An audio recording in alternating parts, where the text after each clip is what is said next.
गत्या कालिंद्या कृष्ण भावना समवेता जगो कृष्णम तदा गमन कांक्षिता। ताकि भगवान का यह वचन है कि भगवान जहां उनके भक्त उनको पुकारते हैं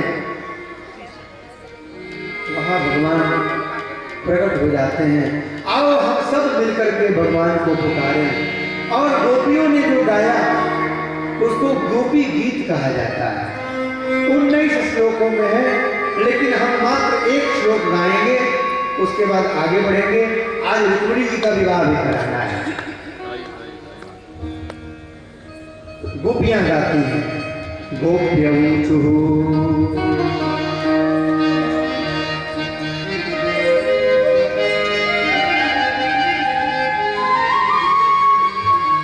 जयति तेधिकं जन्मना व्रज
विश्व की रक्षा के लिए उन्होंने प्रार्थना की थी।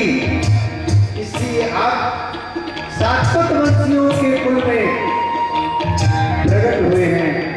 हे नाथ, हम सबकी रक्षा कीजिए, आपको देखे बिना हम सब मरी जा रही हैं प्रभु। बड़े सुंदर सुंदर श्लोक, गोपांगनाओं ने अन्य श्लोकों में भगवान को तेरा है, पुकारा है। भगवान इनकी टेर को सुन करके यदि गोप्यः प्रगायन्त्यः प्रलपन्त्यस्य चित्रधाः, ये गोपियां प्रगायन्त्यः प्रकृष्ट रूप से गान कर रही हैं,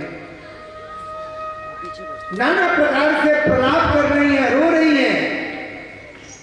रुदु सुस्वरम, और इनके रोने में भी एक सुंदर सा स्वर है, इनके रोने में भी स्वर है, बेसुरी नहीं है सर, रोती भी है तो सुर में रोती है।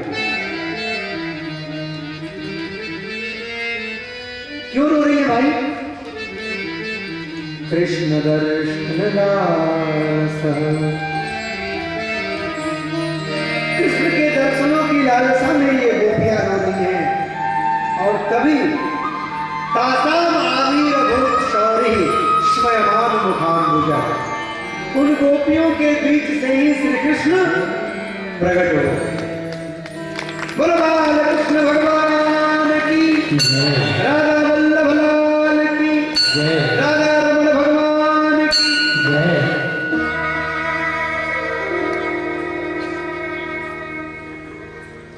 तासाम आवीर भूत, तासाम अर्थात उन गोपियों के ही बीच से, अर्थात श्री कृष्ण कहीं गए नहीं थे,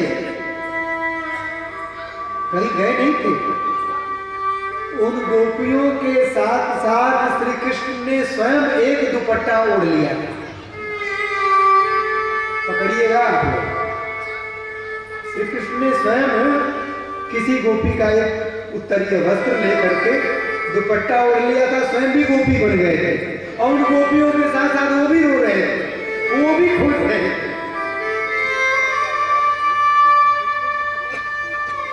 भाई 10 रोने वालों के बीच में अगर एक हंसने वाला होगा तो पकड़ा जाएगा कि नहीं पकड़ा जाएगा?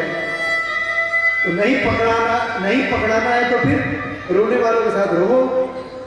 न शोभते सभा मध्य हंस मध्य बकोय था, हंसों के बीच में बगुला आ जाए तो पकड़ा जाएगा कि नहीं पकड़ा जाएगा? तो तासाम आरी रघु, तुम गोपियों के भीतर से ही प्रकट हुए शौरी श्री कृष्ण स्मयमान मुखाम्बुजा। खूब खतरनाक किस्म की मुस्कान के साथ, अपने बनारसी लैंग्वेज में किया है, स्मयमान मुखाम्बुजा, खूब मुस्कुराते। और जब दुपट्टा लेकर के ओढ़े थे भगवान,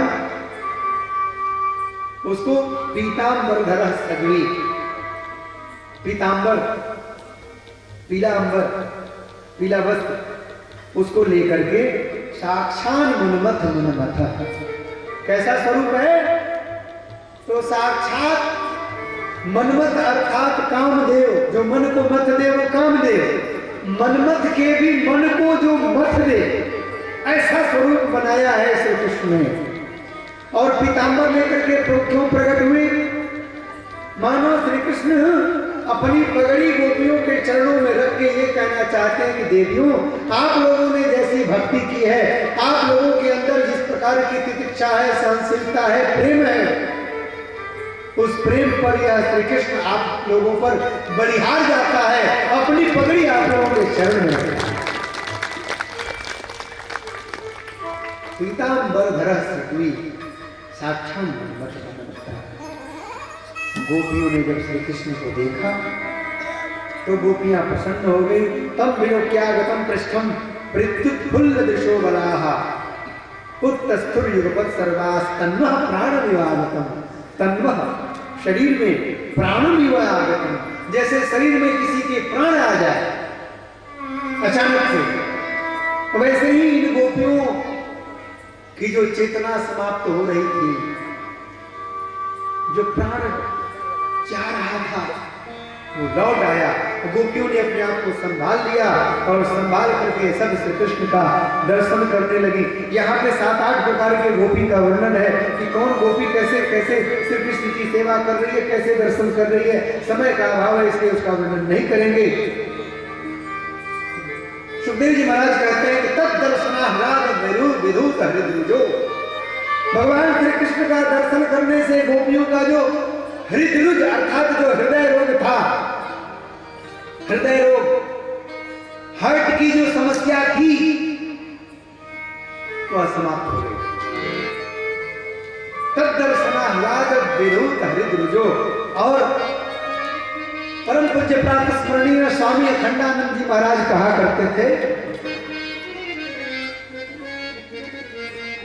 हमारे जो आत्माराम भैया जी हैं जो ये रिकॉर्डिंग कर रहे हैं, इनके बड़े भैया के साड़ू भाई हैं स्वामी अखंडानंद जी के पौत्र। तो परम पूज्य प्रातः स्मरणीय स्वामी अखंडानंद जी महाराज कहा करते थे कि अगर किसी को हार्ट की समस्या हो तो वह व्यक्ति प्रतिदिन गोपी गीत का पाठ करे। ये जो 19 श्लोक हैं और इसके बाद जो अग्रिम अध्याय है उस अध्याय के 2 श्लोकों का पाठ करें तो धीरे धीरे उसका हृदय रोग शांत हो जाता है। बोल बाल कृष्ण भगवान की जय। तो तदर्शनाल्लाद विधूत हृदयो मनोरथांतम सुदयो यथाययुः स्वैरितरीये कुचकुंकुमार्चितैः रचितनिबन्नासनमात्मबन्धवे। गोपियों ने अपने उत्तरीय वस्त्रों को बिछा करके भगवान कृष्ण के लिए मंच तैयार कर दिया। मंच तैयार करके कहा, कन्हैया यद्यपि ये वृंदावन की भूमि है लेकिन यहाँ पर आज काशी वाला शास्त्रार्थ होगा। हम लोगों के कुछ प्रश्न हैं उनके उत्तर दो। तत्रोपविष्टो भगवान सईश्वर, कहाँ बैठे हैं भगवान? वो जो क्षीर सागर में शेष सैया पर विराजमान होने वाले श्री कृष्ण हैं, योगियों के हृदय में विराजमान होने वाले श्री कृष्ण हैं, वो आज कहाँ बैठे हैं? गोपियों के द्वारा गए उत्तरीय वस्त्रों के आसन पर विराजमान। बड़े बड़े योगी मुनि जिनको अपने हृदय में बदलाना चाहते हैं लेकिन भगवान उनके हृदय में जल्दी नहीं आते। आज वे ही भगवान इन गोपियों के द्वारा बिछाए गए वस्त्रों पर विराजमान हुए।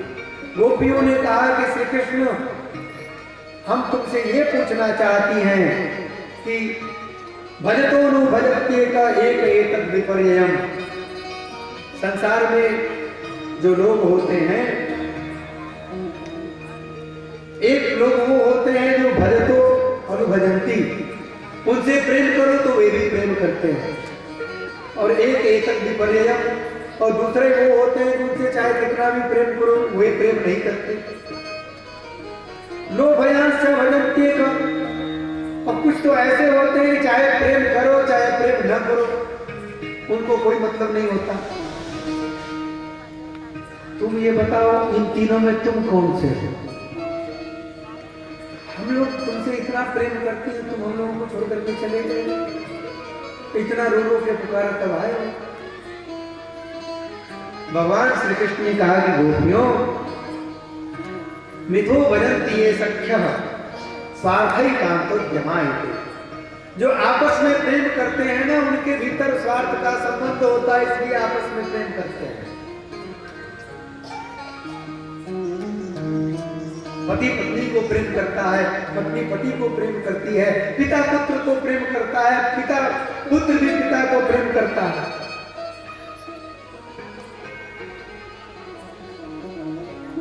न तत्र सौहृदम धर्म स्वार्थार्थम तद्धिनान्यथा। वहां तो स्वार्थ ही कारण है। दूसरे एक वे लोग होते हैं जिनसे प्रेम भले ही मत करो वे प्रेम करेंगे। ऐसे कौन लोग होते हैं? करुणा पितरो यथा। माता पिता और गुरु ऐसे होते हैं जो पुत्र अपने पिता से प्रेम करे या न करे, पिता अपने पुत्रों से जरूर प्रेम करता है, माता अपने पुत्रों से अवश्य प्रेम करती है।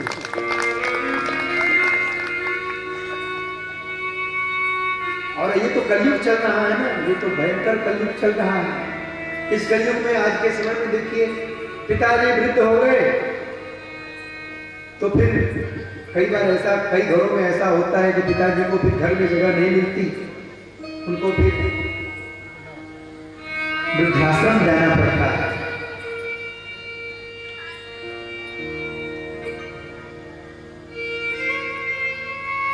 अयोध्या के एक शायर ने बहुत गजब लिखा है कि कैक्टस को तो सजाकर गुलदान में रखता है। लोग घरों में कैक्टस सजाते हैं ना, कैक्टस को तो सजाकर गुलदान में रखता है, माँ बाप को गैरेज या दालान में रखता है।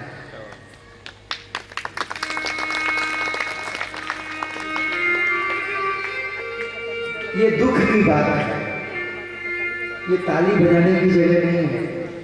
ये तो बहुत शर्म की बात है कि कैसे हम लोग कैसे हो गए हैं। हम भारत के लोग, जहां श्री राम के आदर्श स्थापित हो, जहां श्री राम ने मर्यादाओं की स्थापना की हो, उस श्री राम के मर्यादा वाले देश के लोग आज अपने माँ बाप को वृद्धाश्रम के भरोसे छोड़ दे रहे हैं। गैरेज में भी जगह नहीं मिलती उनको। कैक्टस को तो सजाकर गुलदान में रखता है, माँ बाप को गैरेज या दालान में रखता है, और फानूस में सजाकर रखता है जुगनुओं को। वो जो लटकाए जाते हैं घरों में झालर, फानूस में सजाकर रखता है जुगनुओं को, और बूढ़े चिरागों को तूफान में रखता है। पितरी प्रीतिमापन में प्रियंते सर्वदेवता, माता पिता में प्रेम होने से सभी देवता यूं ही प्रसन्न रहते हैं। किसी देवता की पूजा मत करो, कुछ मत करो, बस माता पिता की सेवा करो, उनकी सेवा ही पूजा। भक्तराज पुंडरीक को भगवान की प्राप्ति कैसे हुई? भक्तराज पुंडरीक भगवान का भजन नहीं करते थे, वो माला नहीं सटकाते थे, वो गीता का पाठ नहीं करते, कोई भजन नहीं, कोई कीर्तन नहीं, कुछ नहीं, वो केवल अपने बूढ़े माता पिता की सेवा करते थे। एक दिन वैकुंठनाथ भगवान श्री विष्णु उनके दरवाजे पर आकर के सांकल खड़काने लगे, भक्तराज दरवाजा खोलो। अंदर से भक्तराज ने कहा कि अभी मैं माता पिता की सेवा में लगा हुआ हूं, अभी मेरे पास फुर्सत नहीं है। अरे मैं वैकुंठ से आया हूं। कौन हुआ? अरे मैं श्री विष्णु। आप प्रभु आप आ तो गए हैं, ठीक है, लेकिन अभी मैं सेवा कर रहा हूं। जब तक मैं माता पिता की सेवा न समाप्त कर लूं तब तक आप खड़े रहे। भगवान को खड़ा रहना पड़ा। सेवा समाप्त कर लिया, तब आकर के दरवाजा खोला। भगवान ने कहा कि भक्तराज, भगवान को तुमने खड़ा कर दिया। भक्तराज ने कहा कि प्रभु मैंने तो आपको बुलाया नहीं, आप क्यों आए? भगवान ने कहा कि तुम्हारी मातृ पितृ भक्ति से प्रसन्न होकर के मैं तुम्हारा दर्शन करने के लिए आया हूं।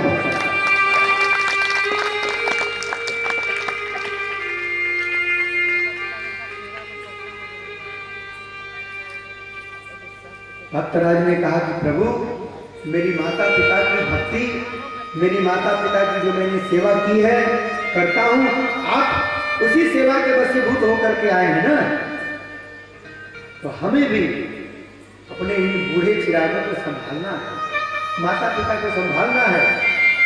ये वे वृक्ष हैं जो अब जाकर के बूढ़े हुए हैं, कभी उन्हीं की छत्र छाया में हम लोग आकाश में उड़ते थे।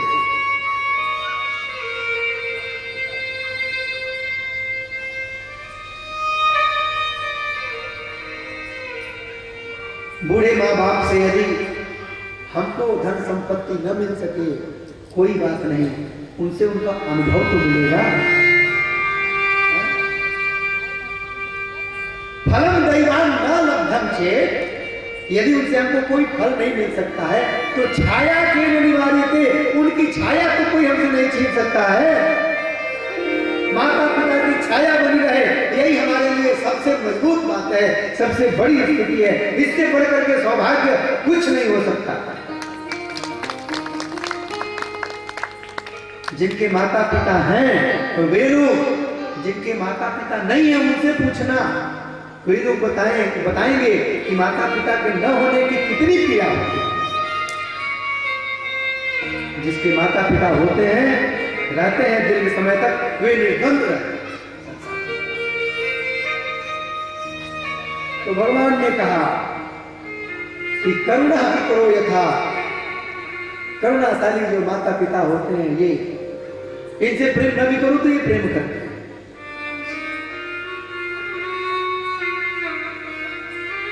उसके बाद भी 4 प्रकार के लोग होते हैं। कहा आत्मा राम, जो आत्मा में रमण करने वाले हैं, उनसे कितना भी प्रेम करो वे तुमसे प्रेम नहीं करेंगे।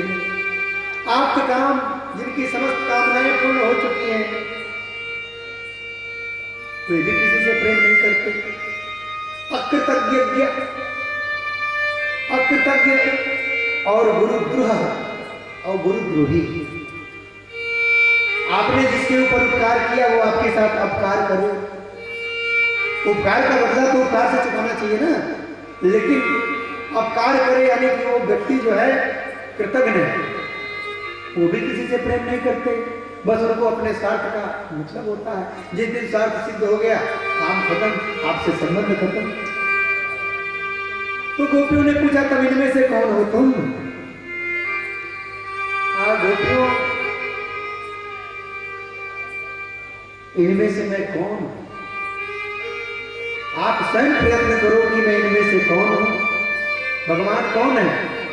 पहले ही सुखदेव जी ने कहा आत्मा रामो की, भगवान आत्मा राम है, लेकिन आत्मा राम होते हुए भी अरि रमत, गोपियों के साथ रमण करने लगे। और भगवान ने कहा गोपियों न पारे हम निरवध्य संयुजा स्वसाधु कृत्यम विविधा विषापिव।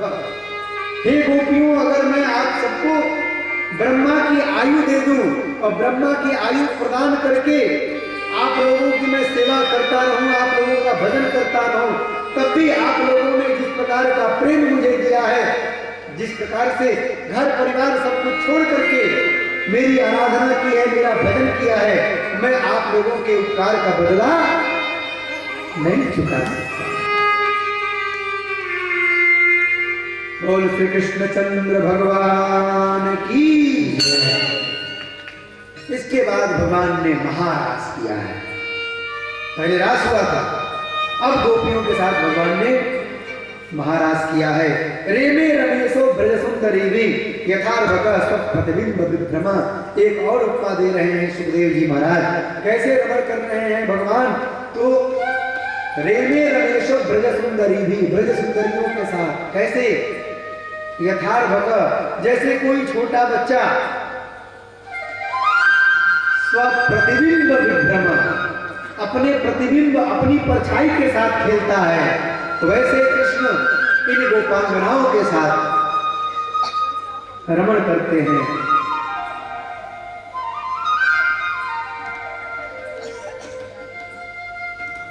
भगवान ने महारास किया। भगवान की बड़ी सुंदर दिव्य कथा।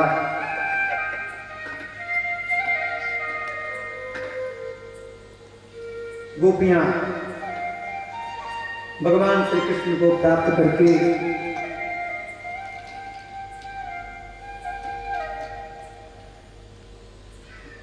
परम प्रेम में निमग्न हो गई। सब कुछ मिल गया।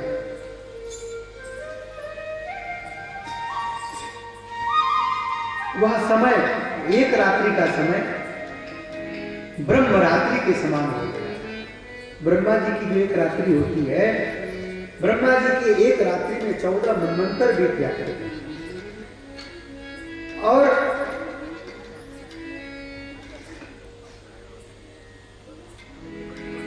एक मनवंतर में 71 बार चारों युग व्यतीत हो जाते हैं। एक मनवंतर में सतयुग, त्रेता, द्वापर, कलयुग 4 बार व्यतीत हो जाता है। सोचिए, ये 28वां कलयुग चल रहा है। इससे पहले 28 सतयुग, 28 त्रेता, 28 द्वापर बीत चुके हैं। ये 28वां कलयुग चल रहा है। 5100 वर्ष पहले की घटना है। पुनः गोपियां अपने अपने घरों को गई, कृत्य हो गई। इसके बाद भगवान ने सुदर्शन अलगढ़ शंखचूड़ का उद्धार किया। युगल गीत का वर्णन है। भगवान ने अरिष्टासुर का वध किया। कंस ने अक्रूर को भेजा श्री कृष्ण और बलराम को लाने के लिए। उस बीच में भगवान श्री कृष्ण ने केसी और व्योमासुर का वध किया। भगवान नारद ने आकर के भगवान की स्तुति की। अक्रूर जी महाराज वृंदावन आए, नंद बाबा से मिले। नंद बाबा से श्री कृष्ण और बलराम को ले जाने के लिए कहा। स्वयं नंद बाबा को भी निमंत्रण दिया। नंद बाबा भी और भी वृंदावन के बहुत सारे लोग कंस के धनुष यज्ञ को देखने के लिए पहुंचे। वहां पर अक्रूर जी ने भी भगवान के दिव्य स्वरूप को दर्शन किया। पुनः भगवान मथुरा में प्रवेश किए। रजक पर कृपा की, धोबी पर कृपा की, दर्जी पर कृपा की, माली पर भगवान ने कृपा की। कुब्जा मिली, भगवान ने कुब्जा पर भी कृपा की। भगवान कृष्ण बलदेव ने धनुष भंग किया। कोल्या पीड़ हाथी का उद्धार किया। मल्लशाला में प्रवेश किया। अक्रूर मल्लशाला में भगवान ने चाणूर और मुष्टिक का वध किया। पुनः कंस को भी भगवान ने मुक्ति प्रदान की है। बोलिए बाल कृष्ण भगवान की जय। पुनः माता देवकी और वसुदेव जी को कारागार से मुक्त कराया। महाराज उग्रसेन को मुक्त कराया। महाराज उग्रसेन ने कहा कि कन्हैया, श्री कृष्ण तुमने कंस का वध किया है, हम लोगों को मुक्त कराया है, इसलिए मथुरा पर अब तुम्हारा अधिकार है, तुम मथुरा के राजा बनो। भगवान श्री कृष्ण ने सीधे सीधे मना कर दिया कि नाना जी, इस पर तो आप ही राज्य करेंगे, आप ही राजा के रूप में विराजमान रहेंगे, हम लोगों के ऊपर श्राप है। श्री कृष्ण जी के वंश पर श्राप था कि उनके परिवार का कोई व्यक्ति अगर उस पर बैठेगा तो उसका मस्तक फट जाएगा। तो भगवान ने पुनः उन्हीं को राजा बनाया। पुनः भगवान श्री कृष्ण को सांदीपनि गुरु के आश्रम में भेजा गया। वहां जाकर के विद्या अध्ययन किया। यज्ञोपवीत संस्कार हुआ, विद्या अध्ययन किया। अल्पकाल विद्या सब पाई। समस्त विद्याओं को भगवान ने अल्प समय में ही प्राप्त कर लिया। गुरु के एक मृत पुत्र को भी भगवान ने संयमनीपुरी से ला करके गुरु को प्रदान किया। पुनः अक्रूर जी को भेजा है हस्तिनापुर की जाकर के हमारी बुआ कुंती, हमारे जो पांडव भाई हैं, उनका समाचार लेकर के आओ। उद्धव जी को भेजा है वृंदावन में। उद्धव जी वृंदावन में गए हैं। उद्धव जी महाराज ब्राह्मण देवता हैं, बड़े ज्ञानी हैं। भगवान श्री कृष्ण ने इनको इसलिए भेजा है कि जो उद्धव जी महाराज हैं, ये ज्ञानी तो बहुत है, लेकिन इनके भीतर प्रेम नहीं है, भक्ति नहीं है। ये वृंदावन जाएंगे, गोपियों के प्रेम को देखेंगे तो गोपियों के प्रेम को देख करके इनके भीतर भी प्रेम प्रकट हो जाएगा और यह उद्धव जी का अंतिम शरीर है, ये भी मुक्त हो जाएगा। उद्धव जी गए। उद्धव जी 6 महीने रहे और 6 महीने जैसे मानो 6 दिन की तरह बीत गए। गोपियों के प्रेम को देखा है उद्धव जी ने और उद्धव जी के भीतर परम प्रेम प्रकाशित हुआ है। पूर्वार्ध की कथा यहाँ पे विश्राम को प्राप्त होती है। कंस की जो 2 पत्नियां थी, अस्ति और प्राप्ति, ये दोनों अपने पति के मृत्यु के पश्चात अपने पिता के घर गए। पिता का नाम जरासंध है। जरासंध ने बदला लेना चाहा। 17 बार आक्रमण किए मथुरा पर। भगवान ने 17 बार जितने भी जरासंध के साथ सैनिक आए और दूसरे राजा आए, सभी धार्मिक राजाओं को भगवान ने मारा, तारा और बार बार जरासंध को छोड़ दिया कि ये जाएगा, जाकर के फिर से सेना इकट्ठी करेगा, फिर और भी जो दुष्ट राजा होंगे, जो अधार्मिक लोग होंगे, जो पापी लोग होंगे, उनको लेकर के आएगा और हम लोग मथुरा में बैठे बैठे उनका वध करते जाएंगे, उनका उद्धार करते जाएंगे। 17 बार भगवान श्री कृष्ण ने जरासंध को हराया। 18वीं बार जरासंध पुनः जब तैयारी करने लगा, उसी बीच में कालयवन नामक एक दैत्य आया। कालयवन के आने से पूर्व भगवान श्री कृष्ण ने द्वारिका नगरी की स्थापना की। विश्वकर्मा को आदेश देकर के समुद्र में द्वारिकापुरी की स्थापना हुई और रातों रात समस्त नागरिकों को द्वारिका में भेज दिया गया। कालयवन आया। कालयवन को देख करके भगवान श्री कृष्ण और बलराम भागने लगे। श्री कृष्ण भागते भागते भागते भागते एक कंदरा में प्रविष्ट हुए। वहां सूर्यवंश के परम प्रतापी राजा मुच्चकुंद जी शयन कर रहे थे। उन्होंने इंद्र से वरदान मांगा था कि मैं जब शयन करूं तो मुझे कोई विघ्न न करे, और जो विघ्न करे वो मेरे नेत्र की ज्योति से भस्म हो जाए। भगवान ने जाकर के उस कंदरा में मुच्चकुंद के ऊपर अपना पीतांबर उड़ा दिया। कालयवन आया, उसने सोचा कि कन्हैया यहाँ पे, श्री कृष्ण यहाँ पे आकर के शयन कर रहा है, खींच करके एक लात मारा। पीतांबर को खींचा, मुच्चकुंद जी महाराज करके बैठे। उन्होंने अपनी आंखों को खोला, कालयवन की नेत्र ज्योति से जल करके भस्म किया। पुनः भगवान श्री कृष्ण ने मुच्चकुंद जी महाराज को दर्शन दिया। मुच्चकुंद जी ने भगवान की सुंदर स्तुति की है। 18वीं बार जब जरासंध ने आक्रमण किया तो ब्राह्मण देवताओं को आगे करके आक्रमण किया मथुरा। श्री कृष्ण और बलदेव जब सामने आए तो देखा कि हमारे सामने तो ब्राह्मण देवता आगे आगे हैं, पीछे सारे सैनिक हैं, उनके पीछे जरासंध है। अगर हम लोग बाण चलाएंगे तो ब्राह्मण देवताओं को ये बाण लगेंगे, ब्राह्मण देवता मारे जाएंगे, ये उचित नहीं है। इसलिए भगवान श्री कृष्ण रण छोड़ करके वहां से भागे हैं। इसलिए भगवान का एक नाम रणछोड़ पड़ा है। बोलो रणछोड़ भगवान की जय। प्रवर्तनगिरी पर्वत पर भगवान पहुंचे हैं। जरासंध ने प्रवर्तनगिरी पर्वत पर आग लगवा दी। प्रवर्तनगिरी पर्वत से भगवान श्री कृष्ण और बलराम उस पार कूद गए नदी में, और नदी के माध्यम से समुद्र में आकर के उनके द्वारा जो स्थापित नगरी थी द्वारिका, वहां पर पहुंच गए। वहां वसुदेव जी को राजा बनाया गया। वसुदेव जी के देख रेख में, नाना जी के देख रेख में राज्य का संचालन हो रहा है। भगवान सुखदेव वर्णन करते हैं कि विदर्भ देश के राजा जिनका नाम भीष्मक था, उनकी कन्या रुक्मिणी थी। उनके 4 पुत्र थे, रुक्मी, रुक्मरथ, रुक्मबाहु और रुक्मेश, और एक मात्र कन्या थी रुक्मिणी। राजा भीष्मक अपनी कन्या से बहुत प्रेम करते, और रहस्य की बात यह है कि ये भगवती रुक्मिणी है कौन? रुक्मिणी महालक्ष्मी, ये साक्षात भगवती लक्ष्मी की अवतार है। रुक्मिणी महालक्ष्मी रामवत्वे भवेत् सीता, रामावतार में सीता बन के आई। रुक्मिणी कृष्ण जन्म में, और कृष्ण जन्म में ये रुक्मिणी बन के आई।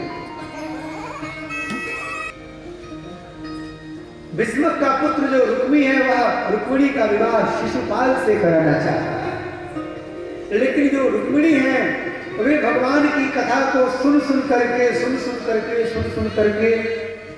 भगवान पर इतनी मुग्ध हो चुकी हैं कि उन्होंने अपना हृदय भगवान को ही समर्पित कर दिया है। मन से भगवान को ही अपना पति मान लिया है। जब रुक्मी ने रुक्मिणी के विवाह का आयोजन किया तब रुक्मिणी को लगा कि अब मेरा चुप बैठना ठीक नहीं है। रुक्मिणी ने एक पत्र लिखा और ब्राह्मण देवता को देकर के वह पत्र भगवान श्री कृष्ण को पहुंचवाया। भगवान श्री कृष्ण ने वह पत्र देखा, पत्र को पढ़ा। पत्र में क्या लिखा था? सुखदेव जी महाराज वर्णन करते हैं, श्रुत्वा गुणान् भुवन सुंदर श्रृण्वतां ते निर्विश्य कर्ण विवरैर्हरतो गता।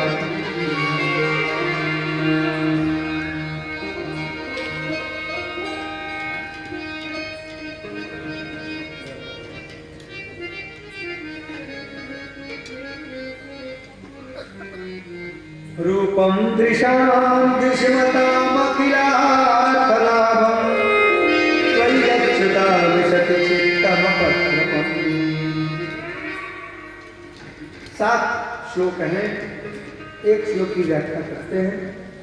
रुक्मिणी कहती है कि श्रुत्वा गुणान्, हे भगवान आपके गुणों को श्रवण करके, हे भुवन सुंदर, 14 भुवन में आपके जैसा सुंदर कोई नहीं है, ये मैंने आपकी कथा सुन करके जाना।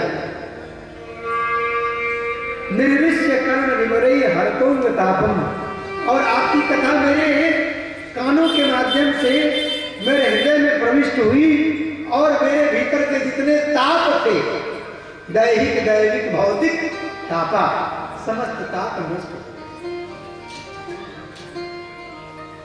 हे प्रभु मैं आपसे प्रेम करने लगी, मैं आपको ही अपने पति के रूप में प्राप्त करने की अभिलाषिणी हूं, किंतु मेरा बड़ा भाई मेरा विवाह शिशुपाल से करना चाहता है। प्रभु आप मेरे ऊपर कृपा कीजिए। भगवान ने एक घोड़ा निकाला और भगवान वहां से चल पड़े। दाऊ भैया ने देखा कि कन्हैया आज श्री कृष्ण आज अकेले घोड़े पे सवार होकर के निकल गए। हर बार तो कहीं जाना होता है तो हमसे बताता है, हमसे पूछ करके तब कहीं जाता है। बड़े भाई है ना, त्रेता में तो छोटे भाई बन के आए थे, तो त्रेता में छोटे भाई बने थे तो राम जी की हर बात को मानना पड़ता था, अपनी बात राम जी से मनवा नहीं पाते थे। तो द्वापर में आने से पहले भगवान से कहा कि देखो प्रभु मैं तभी चलूंगा जब इस बार मैं आपको बड़ा भाई बन के चलूंगा और आपको मेरी बात माननी पड़ेगी। ठीक है बड़ा भाई बन के चलो। अब की बार बलराम के बड़ा भाई बन के आए। तो बलराम जी महाराज सेना की कुछ टुकड़ी लिए और रथ लेकर के चल पड़े श्री कृष्ण के पीछे पीछे। उधर रुक्मिणी भगवान श्री कृष्ण की प्रतीक्षा कर रहे हैं।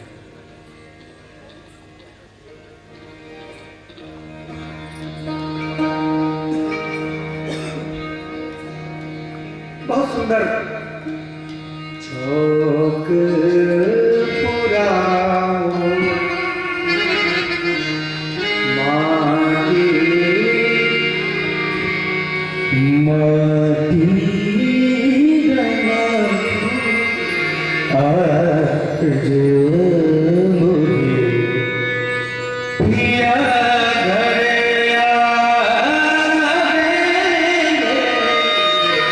चौक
परिवार का यह नियम कि कन्या की विवाह से पूर्व कन्या अंबिका पूजन के लिए जाती थी।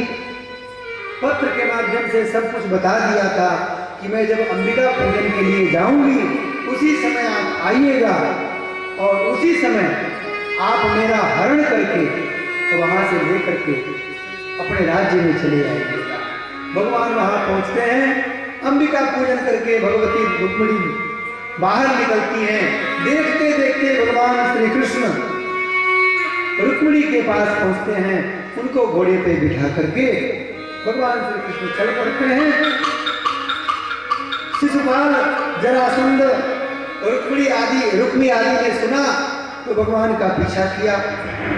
घोर संग्राम हुआ है भगवान से रुक्मिणी का। अंत में भगवान ने रुक्मिणी के मूछ दाढ़ी सिर का मुंडन कर दिया, जीवित छोड़ दिया। रुक्मिणी के प्रार्थना करने पर भगवान श्री कृष्ण रुक्मिणी को लेकर के अपने राज्य में आते हैं और सोमनाथ मंदिर में भगवान के विवाह के लिए मंडप सजाया जाता है। क्योंकि नियम है कि अपने घर पे पुरुष के घर पे विवाह नहीं होना चाहिए, मतलब कि लड़के के घर पे विवाह ना, जब भी विवाह हो तो लड़की वालों के यहाँ विवाह हो। तो अब लड़की वाले तो वहां विवाह करने से रहे, तो सोमनाथ मंदिर में सारी व्यवस्था बनाई गई और वहां पर भगवान का विवाह भगवती श्री रुक्मिणी से हुआ। बोलिए रुक्मिणी महारानी की, द्वारिकाधीश भगवान की। आज भगवान श्री कृष्ण दूल्हा बने हैं, भैया रुक्मिणी दुल्हन बनी है, सुंदर शोभा हो रही है। श्री कृष्ण बने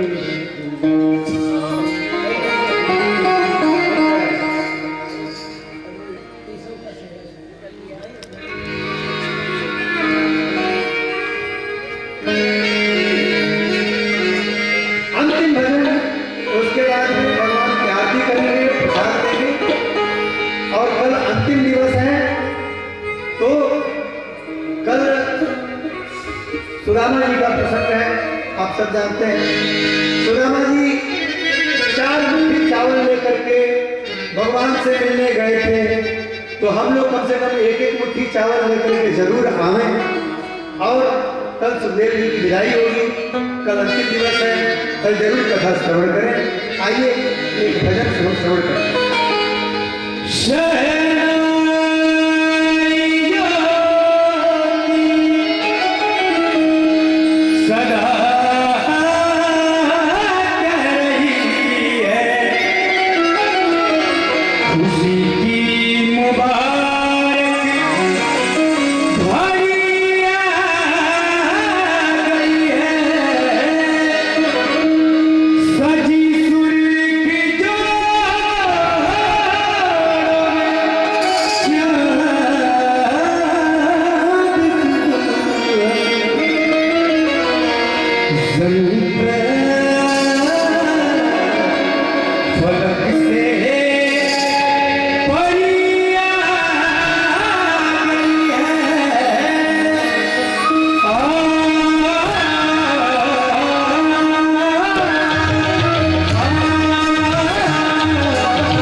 मिलना तो दिल दीवाना लगता है।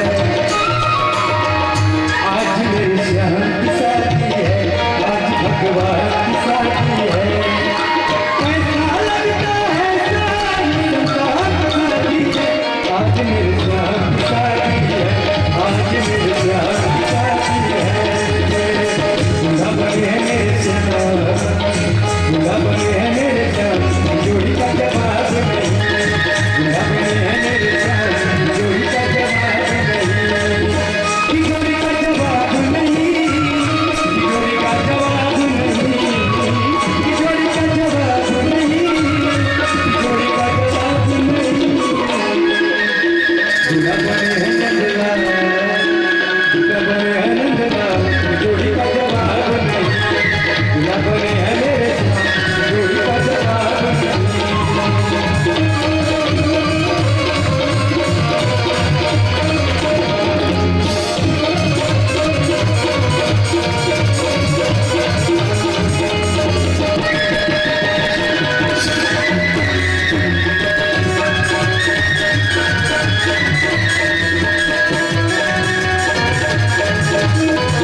मेरी मैया भोली भाली, मेरी इनकी महिमा जग से निराली। मेरी मैया भोली भाली, इनकी महिमा जग से निराली। और कुंवर मेरे श्याम, और कुंवर मेरे श्याम, जोड़ी का जवाब नहीं। दूल्हा बने हैं मेरे श्याम, जोड़ी का जवाब नहीं। जोड़ी का जवाब नहीं, जोड़ी का जवाब नहीं, जोड़ी का जवाब नहीं, जोड़ी का जवाब नहीं। दूल्हा बने हैं नंदलाल, जोड़ी का जवाब नहीं। दूल्हा बने हैं, जोड़ी का जवाब नहीं। दूल्हा बने हैं मेरे श्याम, जोड़ी का जवाब नहीं। दूल्हा बने हैं मेरे श्याम, जोड़ी का जवाब नहीं। जोड़ी का जवाब नहीं, जोड़ी का जवाब।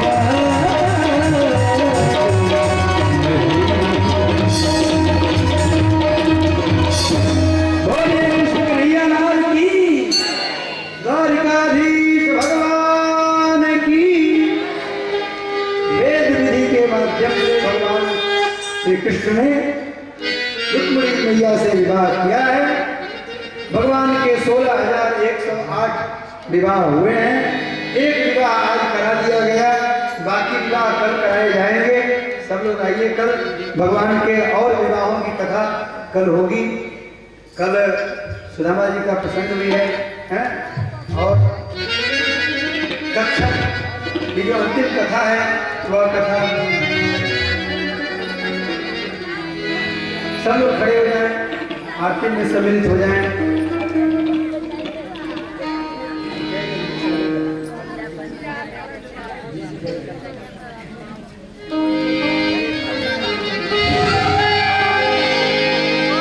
तुझे जगदीश हरे,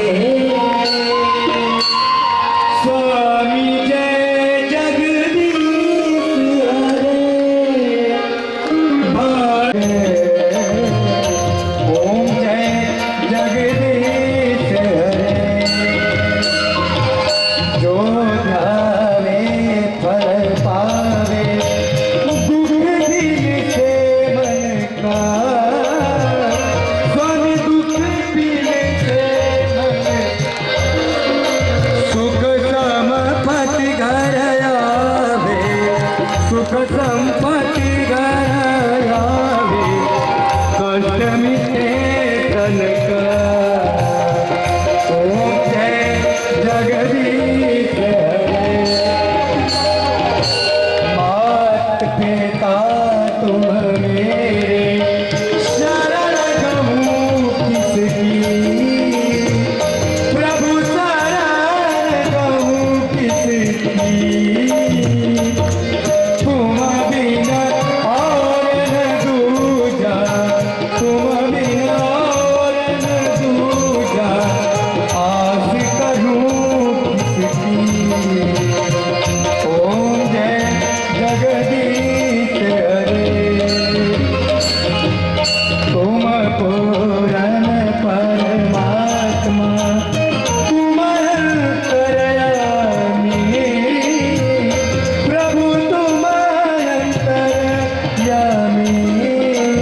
विश्व का गौ माता की जय। सत्य सनातन धर्म की जय। सत्य सनातन धर्म की जय। नमः